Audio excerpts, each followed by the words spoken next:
ሱቅ ባለ ሱቅ። አቤት አቤት፣ ማን ነው? ምንድነው? ካርድ አለ? የስንት ያክፍል? ማን ነው? ባለ ስንት ብር ካርድ? ባለ 10 ብር ነው። ባለ 10 ብር አለ። ስንት ብር ነው? እሺ በቃ በፌስታል ያድርግልኝ። ሽንኩርት መሰለክ እንዴ? አንተ ግን በጣም ታዝቤያለሁ። ምን ነው? ምን ተፈጠረ? ሀያቴ ሞተው ምንም ሳትመጣ ቢሆን ነበሩ እንዴ? ለኔ እኮ በጣም የሚያስብሉኝ ሀያቴ ናቸው። እኔን ለማስተማር ብለው 8 የነበራቸውን አህያ ሽጠውታል። 8 አህያ? ሀያት በጣም ሞኝ ናቸው። አንድ አህያ ለማስተማር ብለው 8 የነበራቸውን አህያ ይሸጣሉ። አንተ ልጅ ዘሪ እንደ በጌ አለብስም እየገዛሁት በጌ ደሞዜ ሬ ፖሊሲ አለ። ኧረ የአንድ አመት ደሞዜን ኧረ እንደው አለቃ እንደው የፖሊሲ አለ። አቤት፣ የተፈጠረ ችግር አለ? አዎ አለቃ፣ በጠራራ ዕጣ የገዛሁትን በግ ተሰረኩኝ። ለበዓል በግ ገዝተህ ነበር? አዎ። ሲጀምር በዚህ ኑሮ ውድነት ከየት አምጥተህ ገዛ?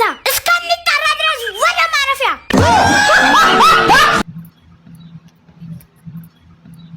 ወዴት ነው የምትሄደው? አይደለም እኮ ኳስ ልጫወት እኮ እየሄድኩ ነው አባዬ። የምን ኳስ ጨዋታ ነው በዚህን ሰዓት? ይሄ ሰዓት የጥናት ሰዓት አይደል እንዴ? ኧረ አባዬ የጣል አስጠኛኝ። ዛሬ እኮ አልመጣም። እኔ አስጠናሃለሁ እንጂ ዛሬማ ጥናትህን አታቆማትም። እንዴ አባዬ ተምረሃል እንዴ? ተምረሃል? እንደውም በድሮ ጊዜ ማለት ነው አባይን እየዋኘሁ አቋርጬ ግብጽ ገብቼ ነው የተማርኩ። ኧረ አባዬ ስትዋሽ ራሱ ውሸት እንዳይመስል ትንሽ ራሱ አቀንሰው። ተምረሃል? አዎ ተምሬያለሁ። ተምረሃል? አዎ ተምሬያለሁ። እሺ ከተማርክ ጥያቄ ልጠይቅ። ጠይቀኝ። ኤችቱ ኦ ውሃ ከሆነ ኤችቱ ኦ ሲደመር ኤችቱ ኦ ሲደመር ኤችቱ ኦ ሲደመር ኤችቱ ኦ ሲደመር አንድ ላይ ምን ይሆናል? ኤችቱ ውሃ ነው አይደለ? ቀላል ነው ይሄ። መልሱ ጎርፍ ነው። እኔማ ማግባት ነው ፈልገው። የኔ ልጅ በዚህ ጊዜ ሰርግ መደገስ ማለት ማሳህን አንበጣ ሲበላ ቆሞ እንደማየት ነው። 20 በሬ በቂ ነው። ሰማለን። ኑሮ በዚህ ከቀጠለ ወደፊት ድንሽ በዳጣ ደግሶ ልጁን ድል ባለ ሰርግ የዳረው ያ ሰውዬ ነው መባል አይቀርም። ለምሳሌ አውሮፓ ውስጥ 100 ሰው ይጠራል፣ ይገኛል 60 ሰው። ስጦታ ይዞ የሚመጣ 60 ሰው። የጠፋ ዕቃ ምንም። እዚህ ኢትዮጵያ ውስጥ ደግሞ የተጠራው 200 ሰው፣ የሚመጣው 700 ሰው፣ ስጦታ የሚያመጣው 17 ሰው። የጠፋ ዕቃ 44 የለስላሳ ሳጥን እና 250 ሳህኖች ናቸው። ኢትዮጵያ ውስጥ እንዴት ነው መደገስ የሚቻለው? ቁጭ በል። ምን እንደምን ታብለ ነገር። ይኸውልህ ዶክተር፣ ምስስ ስበላ ጨጓራዬን እያመመኝ ነው። ጨጓራህን አልተስማማም ይሆናል። ለምን ስጋ ሞክርም? ዶክተር፣ በዚህ ኑሮ ውድነት ስጋ ከየት አመጣለሁ? ምን ችግር አለው? ለዛሬ እኔ ጋር አለ። ሌላ ቀን ደግሞ ራስ። ለዛሬ ለጨጓራ ይስማማው ልይና ሌላ ቀን ችግር የለውም ራስ እገዛለሁ። እሺ ቆይ ይሄው እንካ። በጣም ይጣፍጣል። ጣፈጠ? በጣም ርካሽ ነው የገዛሁት።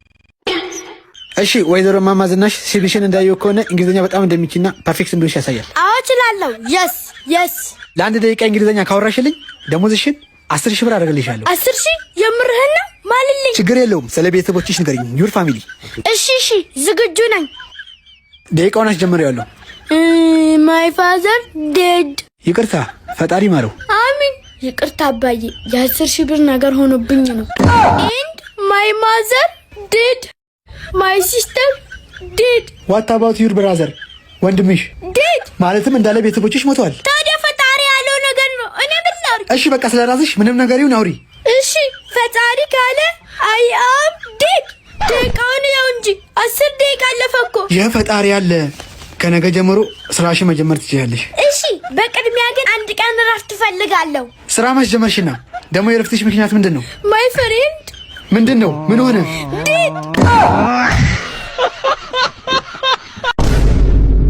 በዚህን ጊዜ እኮ ብርቅዬ እንስሳ ዋልያ ሳይሆን በግ ነው። ወይኔ የምፈልገው በግ አባቱ የሚሸጥ በግ ነው። አይ ሀገር ላስጎበኛት መጥቼ ነው። እና እዚህ ለምን የቆምኩ ይመስላል? አይ ቢያንስ እንኳን በጊቷን አታንገላታ። ቁጭ አትልም? ዋጋውን ንገረኝ፣ ስንት ናት? ዋጋው 10 ሺህ ብር ነው። 10 ሺህ ብር? የምትሮጠው ኪሎ ሜትር ነው ወይስ አንድ ትንሽዬ በግ ምርቃት አለው? ሱከር መሰለክ እንዴ? አረ ቀንሽልህ እኮ ነው። ራሽ ቀንሰልኝ ነው 10 ሺህ ብር። በቃ 9 ሺህ ብር ልውሰደው። እሺ በቃ ያው ውሰደው። ትሽ ተሰወድኩኝ። ምን አለ ትንሽ ባስቀንሰው። ዝም በይ አንቺ ደግሞ። እቶት በገዝቼ መጣሁ። ፈጣሪ ይመስገን። ቤቱን ሽጠህ እንደሆነ ቤታችንን እንኳን አልሸጥኩትም፣ አስይዤ ነው የገዛሁት። ከበደ ሞተ። ምን ሆኖ? ስጋ እየበላ እንቆት ሞተ። ታድሎ በስተመጨረሻ በክብር ሞተ። ስጋ እንቆት። እኛ እዚህ በረሃብ ልናልቅ ነው። ታድሎ በክብር የሞተ ምን ነበር? ማዘር ርቦኝ ነው። እንደው ምግብ ካለ ፈጣሪ ይስጥልን። ኧረ ርቦኝ ነው ገና። ፈጣሪ ይስጥልኝ ይላሉ። እሺ አይስጥ። ኧረ ማዘር በጣም ነው የራበኝ። እባክዎት ማዘር ምግብ እንኳን ባይኖር ገንዘብ ይስጡኝ። አንተ ሰውዬ ለምን አታውኝም? ካላመንከኝ እንፈታተሽ። እሺ። እንዴ እንጀራ?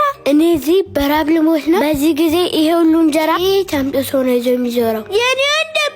አቤት ማዘር። እኔ ወጥ ላዋጣና አንተ ደግሞ የያዝከውን እንጀራ አዋጣ እንብላ። ከውጭ ሀገር ወደ አፍሪካ ብዙ ሰው ሲመጣ ቱሪስት ይባላል። ከአፍሪካ ደግሞ ብዙ ሰው ወደ ውጭ ሀገር ሲሄድ ስደተኛ ይባላል። ሳይጋጭም አይ ኑሮ ሰላም ነው ዶክተር። እንዴ መሱዴ መልስ መሆኑ ነው? አይ ሰርጉ ነው። አሁን ቀልዱን ተውና ምን ሆነ ነው እዚህ ድረስ የመጣው? ይኸውልህ ዶክተር ኩላሊቴን በጣም እያመመኝ ነው። ደግሞ ለዚህ የሰገራ ምርመራ እንዳትሉኝ፣ ቶሎ የሚያሻለኝን ባጭሩ ምን ማድረግ አለብኝ? ኩላሊትን ነው ያመመ? አዎ። በቃ አሁን ምን ማድረግ አለብህ መሰለ? በየቀኑ ምንም ሳታቋርጥ 10 ብርጭቆ ውሃ መጠጣት አለብህ። 10 ብርጭቆ? በቃ እኔ አይሻለኝም ማለት ነው? ለምንድን ነው አይሻለ? ይኸውልህ ዶክተር እኛ ቤት ያለው ብርጭቆ 3 ብቻ ነው። አይነ ስውር ነኝ፣ ብርሃኔን አጣሁ፣ እርዱኝ እርዱኝ። ወይ ምስኪን አይንሽ አያይም? አዎ በጨለማ 200 ብር ነው ከ10 ብሩ መርጠሽ ውሰጂ። ያበደ ነው እንጂ 10 ብሩ የሚወስደው 200 ብሩን አምጣ። መቼም ፈጣሪ የሰጠሽ እድል ነው። ቻው። እንዴ አይነ ስውር ነኝ ብላ ነበር እንዴ? እንዴት 200 ብሩ ልታቂ ቻልሽ? የኔ ወንድም በእውነት ማየት አልችልም። 200 ብሩን ነው እንጂ አየሁት፣ 10 ብሩን መች አየሁት?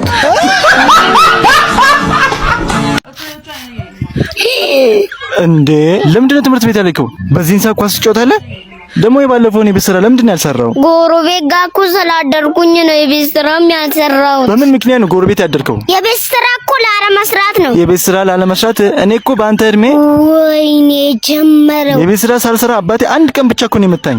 ሌላው በሙሉ የግድያ ሙከራ ነው። እኔ ስለማልገርፍ የቤት ስራ ለመስራትን እንደ ጀብድ ትቆጥረዋለህ አይደል? ተረፍኩ በእናንተ ጊዜ ቀረ። አሁን ቶሎ ተደበቅ። አስተማሪክ ሳታይ መጀመሪያ ማን ቅር ያለክ? እንደውም መደበቅ ያለብህ አንተን አባዬ። እንዴ ለምን? ምክንያቱም አባዬ ሞታል ብዬ ነው ያስፈቀድኩት።